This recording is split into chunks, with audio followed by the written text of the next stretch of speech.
When did karma hit a manager? Hard right after firing the wrong person. Story 1. I worked at a small but highly profitable design agency. Our team was tight-knit, and the glue that held it all together was Luis, a soft-spoken, detail-obsessed project coordinator who never missed a beat. Our new manager, Carol, arrived with a reputation for shaking things up. Within 2 weeks, she fired Luis. Her reason? He was too slow and not management material. We all knew it was personal. She clearly didn't like how much the clients trusted him more than her. His dismissal was brutal, with no warning and zero chance to explain himself. Here's the kicker. Luis was the one who maintained all the back-end organization of our projects. He never bragged, but he had built custom tracking spreadsheets, maintained the scheduling for 5 departments, and kept client deliverables from falling apart. Carol didn't realize any of this. The moment Luis left, chaos broke out. Files were lost, meetings were missed, and clients started complaining. We tried to tell Carol, but she told us to adapt and be resilient. A major client ended their contract within 3 weeks. Eventually, our biggest client, worth 40% of our revenue, requested Luis by name for their next launch. When they heard he'd been fired, they withdrew all future work immediately. Carol was terminated 2 days later, escorted out with her badge deactivated mid-step. Luis? He got hired by that client directly, with a 60% pay bump. Story 2. I used to work in hotel management at a luxury chain. Our front desk supervisor, Nina, was basically the lifeblood of the guest experience. She remembered names, preferences, allergies, you name it. Guests came back just to see her. We got a new general manager, Tom, who was all about metrics and streamlining. Nina didn't fit his vision because she spent too much time chatting with guests. So, despite her years of awards and loyalty, he fired her for underperformance. Within 48 hours, 3 VIP guests, the kind who booked entire floors, canceled their long-term reservations. Word spread among the travel agent circuit, and our hotel's online reviews plummeted. But karma didn't stop there. Turns out, one of the VIPs Nina had befriended was a regional director for the hospitality group that owned our hotel franchise. When he heard what Tom had done, he got involved. In under a month, Tom was demoted, transferred to manage a property in a dead tourist town, and replaced by someone Nina used to mentor. Meanwhile, Nina was rehired, not as front desk supervisor, but as guest relations director, with Tom's old salary. Story 3. I worked in IT for a medium-sized firm where our team lead, Deshaun, was a quiet genius. He kept our systems running on outdated hardware through clever scripts and duct tape magic, essentially saving the company thousands. The department got a new manager, Greg, who had zero tech background and an ego the size of our server room.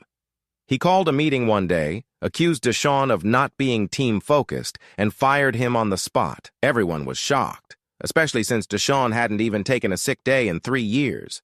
But Greg wanted to bring in his own guy from a previous job. Problem was, Deshaun never had time to fully document his processes. Within a week, we had massive system failures, including the payroll server going down right before payday. Greg tried to blame us, but everyone pointed out the issues stemmed from Deshaun's automated system being abruptly shut down.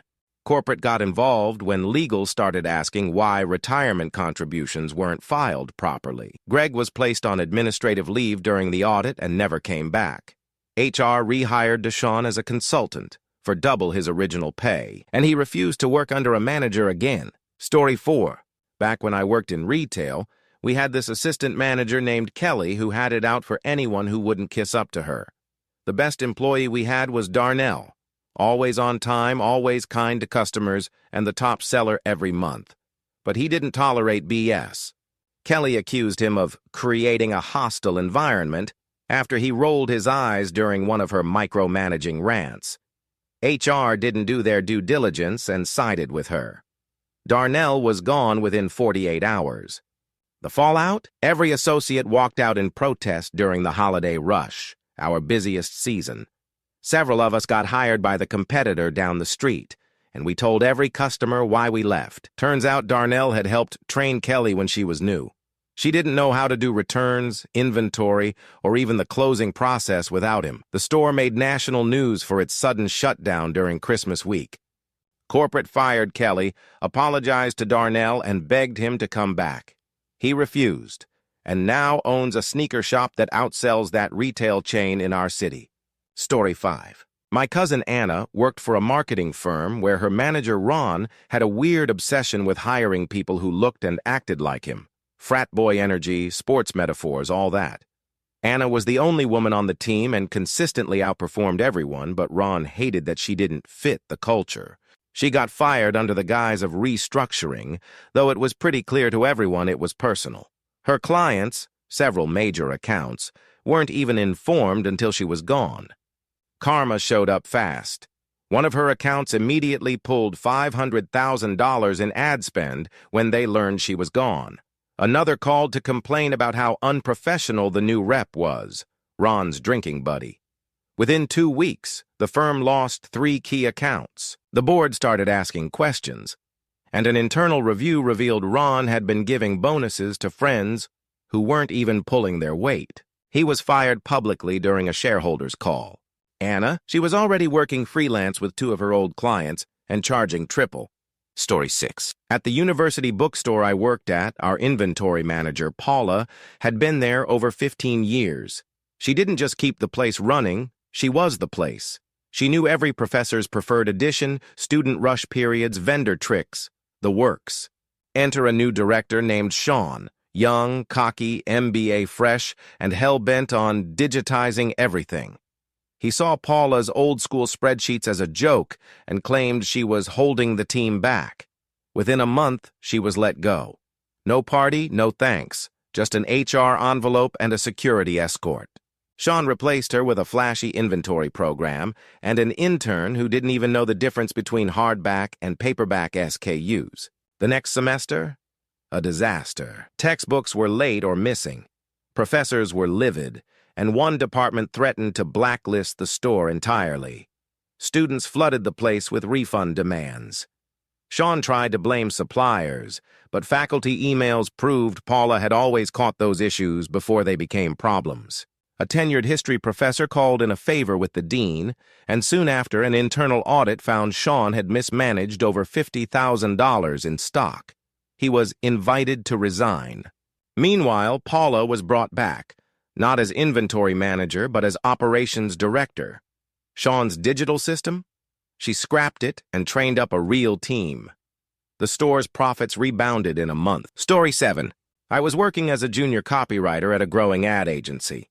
Our creative lead, Marcus, was a genius. Eccentric, sure, but incredibly effective. He fought to keep the quality of our pitches high, even if it meant pushing back on management shortcuts. The new VP, Dana, hated that. She saw him as a troublemaker and wanted more yes people. So when one project came in a day late due to a client delay, not Marcus's fault, she used it as a pretext to fire him. Everyone saw through it.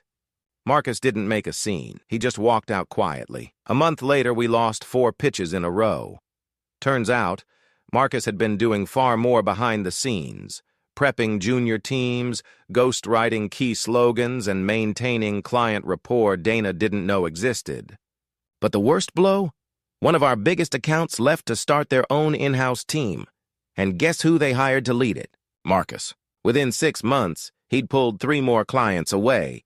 Dana was forced to resign after a board review. Word is, she tried to poach Marcus back. He never even answered the email. Story 8. When I worked for a software startup, our HR manager, Laura, was one of the best people in the company. She helped mediate issues, resolved harassment complaints properly, and genuinely protected the staff. She was firm, but fair. Then our CEO's college buddy, Mike, got hired as a COO. He saw Laura as too by the book and not flexible enough with execs. In reality, Laura had just filed a report about him verbally abusing a female developer. He fired her within a week, claiming departmental restructuring. The dev team was furious and started sending anonymous complaints to the board. Things escalated fast. One of the fired developer's lawyers subpoenaed Laura's documentation, which revealed Mike had dozens of flagged complaints across 2 states. The story leaked, got picked up by a tech blog, and suddenly our once bright startup was toxic overnight. Investors pulled out, clients paused deals, Mike was fired by the board in disgrace. Laura, she got hired as head of people at a rival firm, which then bought our company for pennies 6 months later. Story 9. In a construction firm I worked at, our logistics coordinator, Terry, was ex-military and ran the yard like a machine.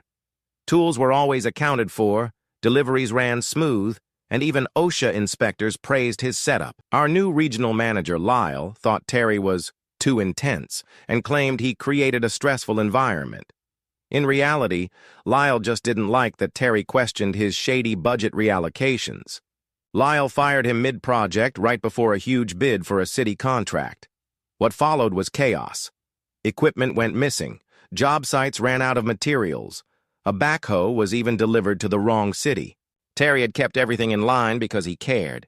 He knew people's families depended on those paychecks. Lyle tried to play it cool during the bid presentation, but the city inspector grilled him on why our last 2 sites were behind schedule.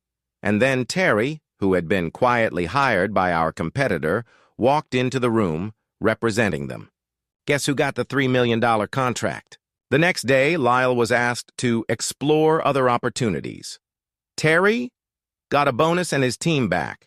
Story 10. In the culinary world, chefs can be territorial, but nothing beat what happened at the restaurant I served at. Chef Nadia was our pastry lead, a quiet perfectionist whose desserts had been written up in local magazines. When a new GM named Rick came on board, he said pastries weren't cost-effective, and that Nadia was too focused on aesthetics. He fired her after she refused to serve underbaked soufflés during a wedding event. The fallout was nuclear. Nadia had more loyal customers than the restaurant itself. Within days, reviews tanked. "Where's the chocolate tart?"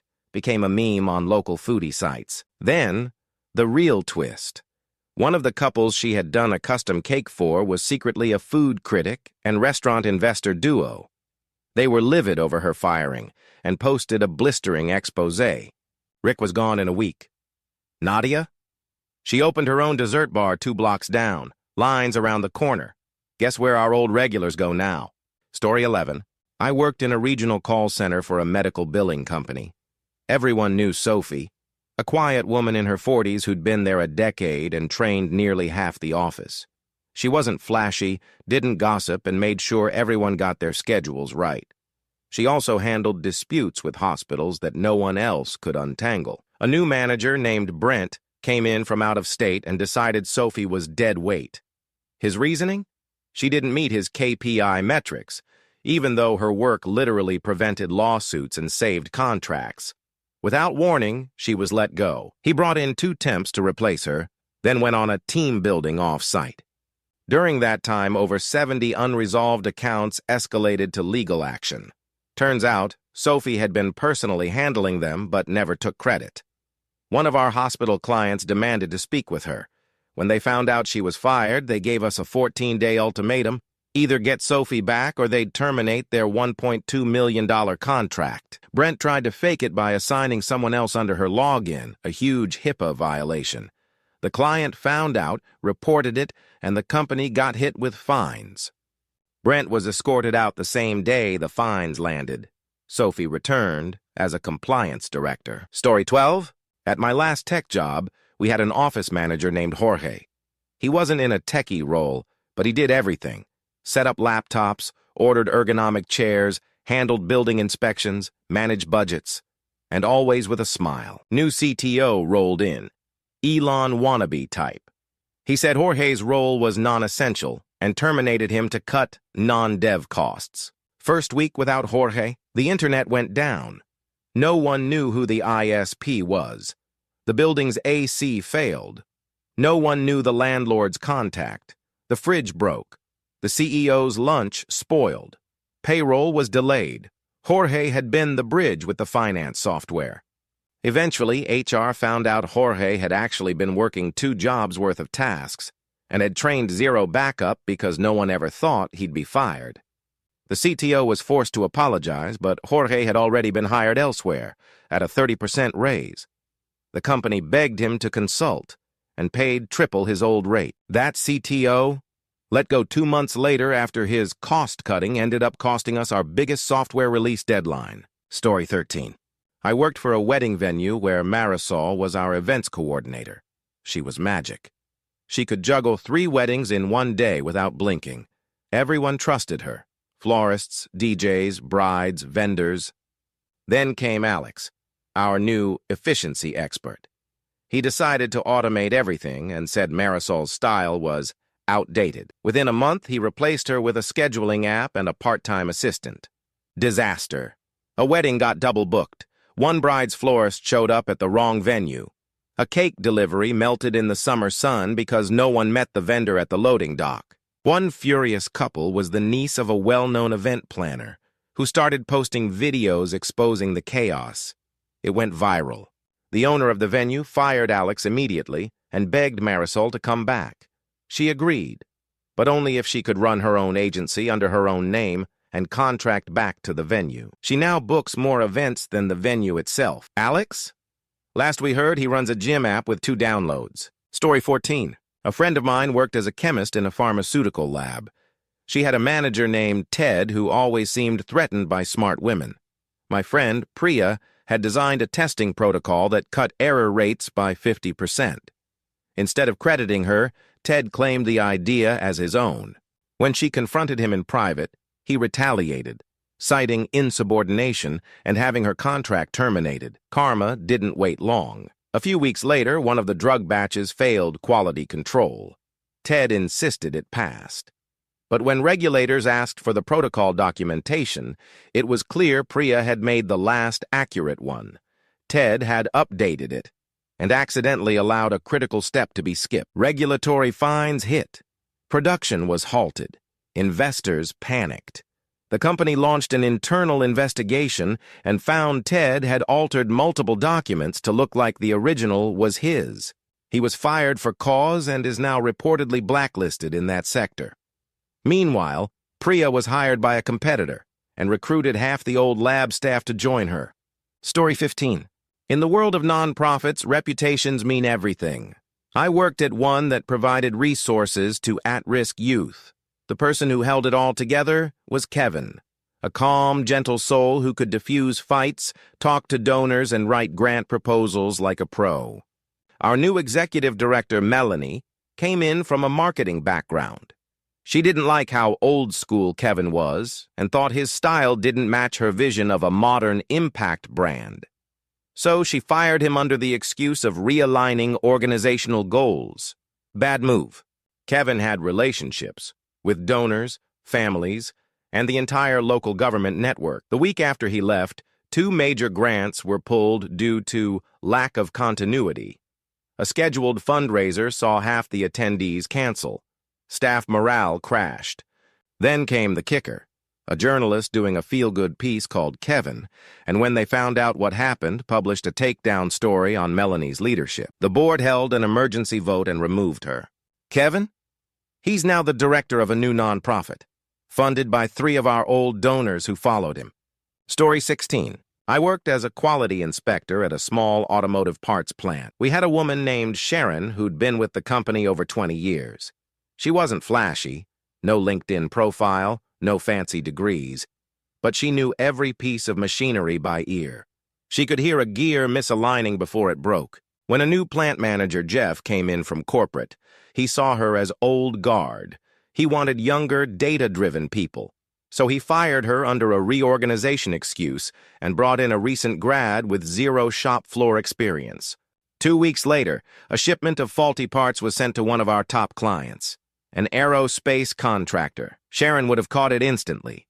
That error caused a recall, cost $600,000, and triggered a surprise audit. Turns out, Sharon had flagged issues with the supplier months earlier, but no one in the new system had access to her logs.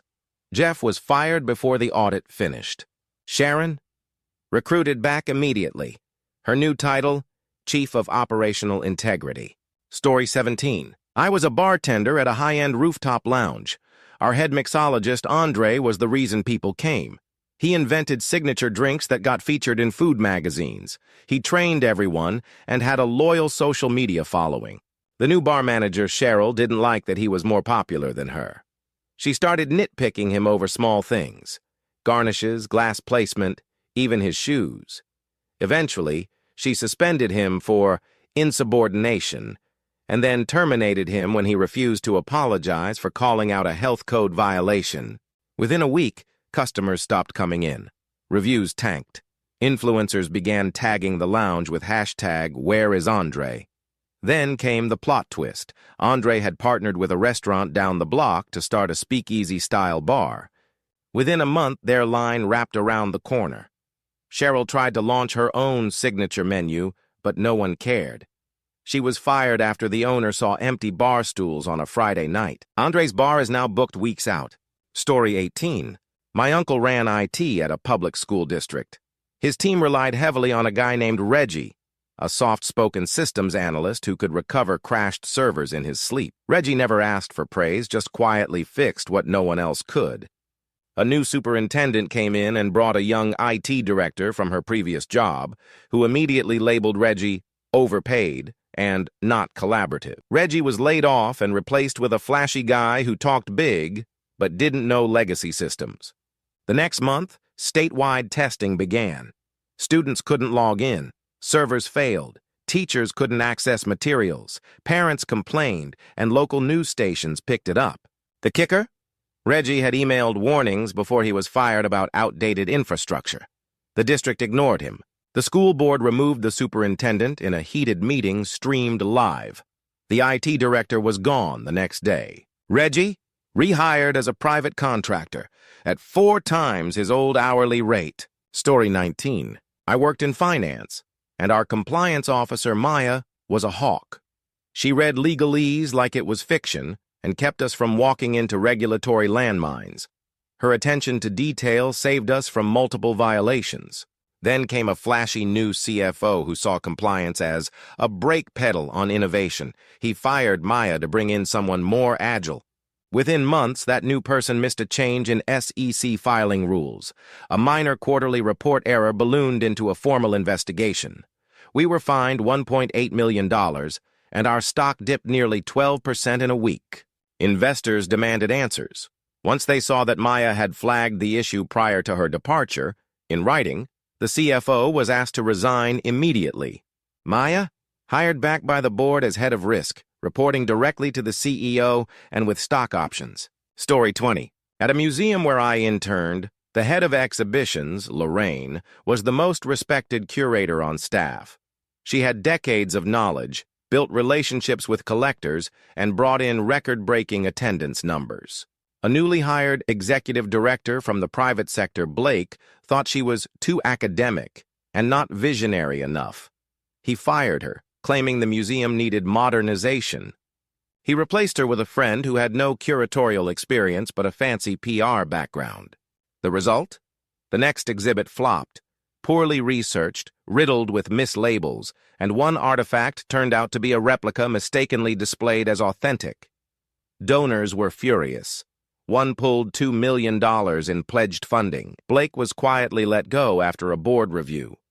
Meanwhile, Lorraine was courted back, with full autonomy and a significant salary raise. Her comeback exhibit broke attendance records again. Story 21. I worked as a night auditor at a boutique hotel. Our maintenance guy, Glenn, was a wizard. HVAC, plumbing, electrical, elevators. He fixed it all with limited tools and zero complaints.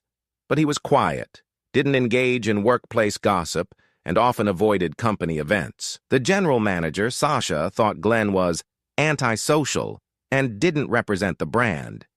She fired him after claiming he ignored a minor room issue, even though he logged the repair request and flagged it to her weeks prior. She hired a hipper replacement, a guy who vlogged his job and barely knew how to reset a breaker. A month later, on a fully booked weekend, the central AC blew out during a wedding party stay. Guests were furious. The elevator got stuck the same night, and the new guy was too afraid to even troubleshoot it. The fire department had to intervene. Guests left scathing reviews and demanded refunds. Corporate did an emergency review. Sasha was fired when they discovered Glenn's maintenance logs backed up his version, and revealed her negligence in forwarding urgent repairs. Glenn, hired back immediately, with a raise, and this time they let him hire the new GM. Story 22.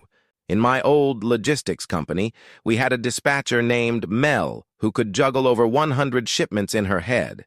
Drivers trusted her, vendors loved her, and clients only wanted to deal with her. Then came Derek, a new ops manager who viewed Mel as too emotional because she once teared up during a memorial service for a driver who died in an accident. He said she lacked leadership edge and replaced her with a stern ex-military logistics coordinator. In 2 weeks, chaos erupted. Missed shipments, double-booked trucks, drivers quitting mid-route. Mel had known all their quirks, which routes they hated, what time of day they preferred, which loading docks always ran late. None of it was documented. It was just in her head. 3 clients pulled major contracts. 1 sued due to failed delivery clauses. Derek tried to blame the drivers, but one of them forwarded screenshots showing how Mel used to coordinate everything with precision. Derek was gone before the quarter ended. Mel was brought back with a new title, Director of Routing Strategy. Her first move? Instituted a knowledge-sharing system so no one like her could be erased again. Story 23. I worked in a nonprofit art gallery that thrived on community connections. Theo, our outreach coordinator, had a way of drawing in local artists, schools, and cultural groups that no marketing budget could replicate. Our new managing director, Lydia, thought Theo was too grassroots. She wanted sleek branding and partnerships with corporations. So she let Theo go in favor of a social media agency and a consultant from New York. Problem was, Theo was the community. School groups stopped coming. Local artists withdrew their work. Volunteers disappeared, and attendance plummeted. Lydia blamed economic downturn, but the board knew better. When the annual fundraiser, usually packed, had half-empty tables, they asked questions. Turns out, Theo had started his own small community gallery 2 blocks away. It was thriving. Lydia was fired, and the board offered Theo full funding to expand his new space, which he accepted, on the condition it stayed 100% local. Story 24. My brother worked at a wildlife sanctuary doing veterinary support work. He wasn't a vet, but had decades of hands-on experience and deep trust with the animals, especially with Raja, a rescued tiger that no one else could safely handle. A new executive director came in, all about cost-cutting and metrics. She saw my brother's lack of formal credentials and fired him, citing redundant staffing. 2 weeks later, during a routine checkup, Raja lashed out. The new handler panicked, and another staffer got injured. The tiger had to be sedated and confined for days, traumatizing an animal that had just started trusting humans again. News got out. Animal welfare groups blasted the sanctuary online. Donations dropped. Volunteers walked. The board rehired my brother and let him design his own animal behavior program. The director was terminated within the month. Raja now lives in a larger enclosure, and my brother trains others how to read animal signals, which the director never understood mattered. Story 25. At a national newspaper, we had an archivist named Lionel. He wasn't flashy, but he maintained over 80 years of print and digital data, every article, photo, and correction ever published. He could find an obscure quote from 1954 in under a minute. The paper got a new executive editor who thought archives were obsolete. Lionel was quietly laid off during budget cuts. Months later, the paper was sued for misquoting a politician in an anniversary retrospective. They needed to prove the original context, but couldn't find the footage or transcript. Lionel had warned about this exact risk. Turns out, the new intern assigned to archives had deleted mislabeled entries to save space. The politician's legal team caught it. The paper had to settle. Public trust was damaged. They rehired Lionel as head of digital integrity. His first task? Build a tamper-proof, redundantly stored archival system. The executive editor? Gone with a NDA and a reputation permanently dented in the industry. Story 26. I worked as a lab assistant at a food testing facility. Our data analyst, Marina, had a sixth sense for contamination patterns. She once caught a mislabeled ingredient that could have triggered hundreds of allergic reactions. Quiet, nerdy, always buried in her data. But brilliant. When a new lab director took over, he thought Marina wasn't forward-facing enough for client meetings. His solution? Let her go and hire someone with presentation skills and a marketing background. Within 3 weeks, a food brand we serviced had a massive recall. The new analyst had missed a flagged allergen issue Marina would have never overlooked. News outlets traced the problem back to our lab's oversight. Contracts were paused. Lawsuits began. Marina? She'd already been picked up by a competitor that gave her full autonomy. They ended up landing 2 of our old clients by emphasizing their error-free track record, thanks to her. The director? Fired after a PR disaster. Marina never returned his calls. Story 27. At my old architecture firm, we had a design compliance officer named Elliot.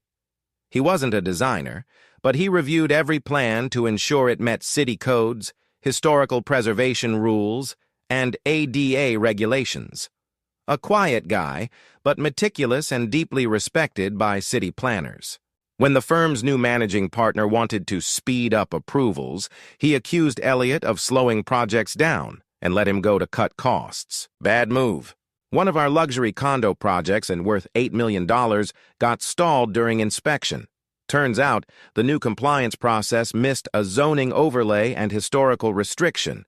Permits were revoked mid-construction. The client sued. The press caught wind. Internal emails showed Elliot had warned of this issue months prior. The managing partner was voted out of the board. Elliot, rehired with a brand new title and full authority over all future permit submissions. He never rubbed it in. He didn't need to. Story 28. In retail banking, we had this elderly gentleman named Carl who handled estate accounts. When someone passed, he guided families through complicated paperwork with patience and compassion. A new branch manager named Lexi wanted to modernize the image and said Carl was too old-fashioned. She fired him and replaced him with a young rep who barely understood probate law. The fallout? 3 clients complained within a week. One even posted a viral rant about being denied access to her late father's funds. A local columnist picked up the story. The bank got flooded with negative attention. Carl was personally requested by name in complaints. Corporate got involved fast. Lexi was reassigned to a branch in the middle of nowhere. Carl returned, but only after being offered part-time hours, full benefits, and a mentorship program for new hires. The bank's trust rating rebounded in under a month. Story 29. I worked in an IT help desk for a university. Trevor was our in-house wizard. He built custom scripts to automate everything. Student onboarding, password resets, lab schedules. Most people didn't know how much ran because of his silent background work. A new CIO came in, thought Trevor wasn't collaborative, and axed his position during a department restructure. No handoff, no documentation review, just gone. Within days, systems started glitching. Password resets looped. Enrollment backups stacked up. The worst? A misfiring script locked 2,000 students out of their online exams during finals week. The university president demanded answers. An internal audit found the entire student services platform relied on Trevor's scripts. The CIO had no idea. She was gone before the semester ended. Trevor, rehired as a lead systems architect. But now he works remotely and teaches a class on critical systems design. Story 30. I was in a marketing agency where our receptionist, Lily, was basically the nerve center. Sure, she answered phones and greeted clients, but she also handled room bookings, supplies, minor billing questions, even vendor negotiations, all without being asked. A new office manager decided the receptionist role was a waste of resources and wanted a digital front desk. She laid off Lily, installed an AI kiosk, and handed the rest of Lily's tasks to interns. Everything fell apart. Packages went missing. Client meetings overlapped. Invoices were delayed. One day, an investor showed up unannounced and wasn't greeted. The kiosk had crashed. He left furious. When the owner heard about it, she pulled surveillance and saw how chaotic the front desk had become. She rehired Lily within 48 hours. The office manager who fired her? Let go after the next board meeting. Now Lily has an assistant and never touches the phone unless she wants to. Story 31. I worked as a junior mechanic at a private airport. The lead aviation tech, Melinda, was the backbone of the hangar. She could diagnose turbine issues by ear, and she had every FAA regulation memorized. Pilots personally requested her. The new operations manager, Vince, came in with a military background and a chip on his shoulder. He didn't like that Melinda didn't answer to him directly. She technically reported to engineering. When she questioned a cost-cutting measure that compromised safety, he fired her under the guise of insubordination. 2 weeks later, a client's jet was grounded during takeoff for a warning light Melinda had flagged and logged before being dismissed. The report she filed mysteriously disappeared, but she'd already sent a copy to maintenance records. The client, a retired senator, raised hell. The FAA launched an inspection. Turns out Vince had bypassed several inspections and tried to hide Melinda's original memo. He was fined and permanently banned from aviation operations. Melinda, rehired as Chief of Safety Compliance, with a permanent seat at executive meetings. Story 32. At a national catering company, our supply chain coordinator, Jordan, was the only person who truly understood our chaotic vendor web. We catered everything from weddings to NFL events, and Jordan knew which supplier could deliver 300 pounds of crab legs on a Sunday with an hour's notice. But our new regional manager, Paula, didn't like Jordan's casual style. She said he was unprofessional because he wore Vans and listened to punk rock at his desk. She fired him and put his duties under 2 interns. The next month, a celebrity wedding event went sideways. Jordan had always triple-confirmed orders. The interns hadn't. No flowers, no champagne, no main course. The bride posted the disaster online, tagging our company directly. Paula tried to shift blame, but a florist leaked the email chain showing she ignored Jordan's final recommendations and marked them not urgent. Paula was gone by Monday. Jordan, rehired by the CEO and now oversees supply chains nationwide. His Vans stayed on. Story 33. At a publishing house, Diana was our senior proofreader. She caught everything: typos, plagiarism, formatting issues, copyright problems. She was quiet, introverted, and read manuscripts like her life depended on it. A new editor-in-chief wanted a fresher, younger energy and let Diana go, bringing in a trendy influencer who specialized in fast content optimization. First book under the new system went to print and had over 170 errors. A legal threat followed after a chapter was found to contain plagiarized content. Turned out, Diana had flagged it before being dismissed, in a tracked change document that had been deleted by the editor. The author refused to release their next book with us. Other writers started pulling their contracts. The editor-in-chief was removed after the board stepped in. Diana returned as Director of Editorial Integrity. She now personally approves all final copies, and yes, she still prefers a red pen over Google Docs. Story 34. I worked at a property management company that handled high-end rentals. We had an administrative assistant named Toby, who'd been there for years. On paper, he was just an assistant, but he also tracked leases, maintenance schedules, key cards, and move-in-out procedures. New manager came in from a real estate firm and thought Toby's role was outdated. "We'll digitize everything," he said. He laid Toby off, hired a CRM expert, and handed the office keys to a tech intern. Within weeks, half our tenants were locked out of the gym, elevator access cards failed, 2 rent checks got misfiled, and a maintenance request for a leaking pipe sat unacknowledged for 9 days. It flooded the unit. One of the tenants? A city council member. She called our CEO directly. The manager was fired. The CRM system scrapped. Toby was called back and offered a 30% raise and permission to train his own assistant. He accepted, with one condition: no more tech bros in charge. Story 35. I worked in a boutique legal consultancy that handled niche environmental law cases. One paralegal, Priya, was a force of nature. She had a photographic memory for case law, and every senior attorney relied on her to dig up obscure rulings from decades ago. A new department head, Derek, thought she was too academic and wanted someone who could think like a startup. He replaced her with a former reality show contestant who had a law degree and zero research discipline. The very next case involved a precedent-heavy defense. The junior attorneys couldn't find a single helpful ruling. Priya had actually pre-researched the entire case weeks before and emailed her findings to her boss.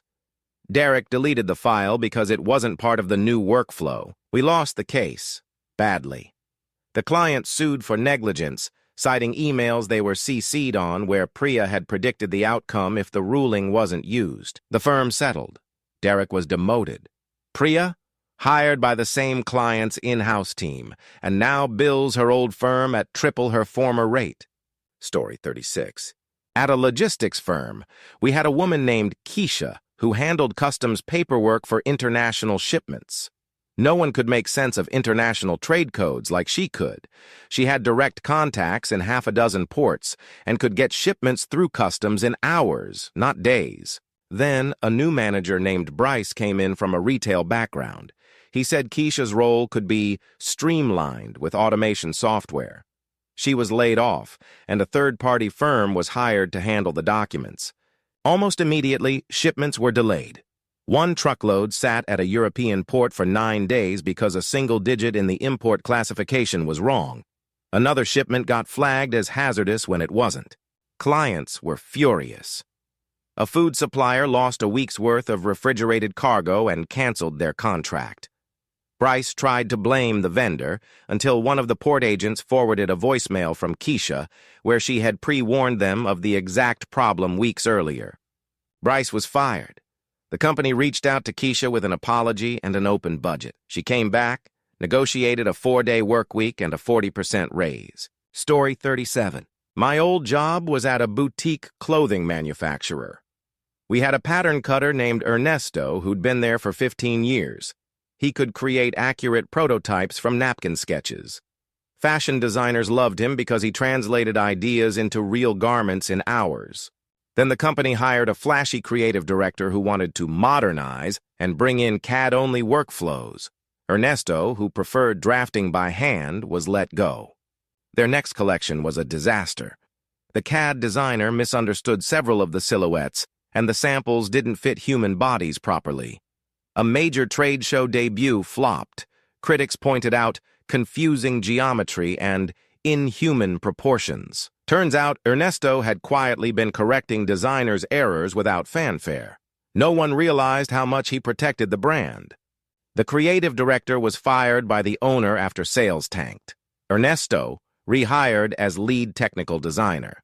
Now he oversees both CAD and hand drafting teams, and he teaches a class on intuition in pattern making. Story 38. At a medical billing office, our senior collector, Denise, was a legend. She knew how to deal with insurance reps, navigate appeal loopholes, and get payments processed in record time. Hospitals requested her specifically to handle tough cases. But she wasn't tech-savvy, and a new manager decided she was outdated. He fired her and brought in a younger analyst who relied entirely on automation tools. Suddenly, appeals started getting denied. One clinic had $250,000 in claims returned due to incomplete forms. Denise had always caught those, manually, by cross-checking case files with payer guidelines. The manager tried to sweep it under the rug, but one hospital threatened to terminate their agreement. Internal review traced the issues back to Denise's absence. He was let go for failure to maintain compliance. Denise returned, not to her old role, but as billing operations supervisor. Her first action? Implement a hybrid process that combined human review with automation. Story 39. At an outdoor equipment brand, we had a warehouse floor lead named Marco. He didn't have a degree, but he knew the inventory system backward and forward. He could pick, pack, and ship faster than anyone, and he was beloved by the entire crew. A young warehouse manager from corporate came in and decided Marco was too informal. He didn't like that Marco called everyone bro and wore an old flannel instead of a branded polo, so he let him go, saying they were standardizing professionalism. The next week, absolute bedlam. Inventory went missing. Pick lists were wrong. $1,000 kayak was shipped to a candle shop in Connecticut. Marco had built a color-coded system with physical markers and muscle memory, and no one had documented it. Corporate got involved. Turns out, Marco's organizational tweaks had saved the company over $80,000 annually in return fees. The manager was fired. Marco was begged to come back. He did, and got a custom flannel embroidered with legend across the chest.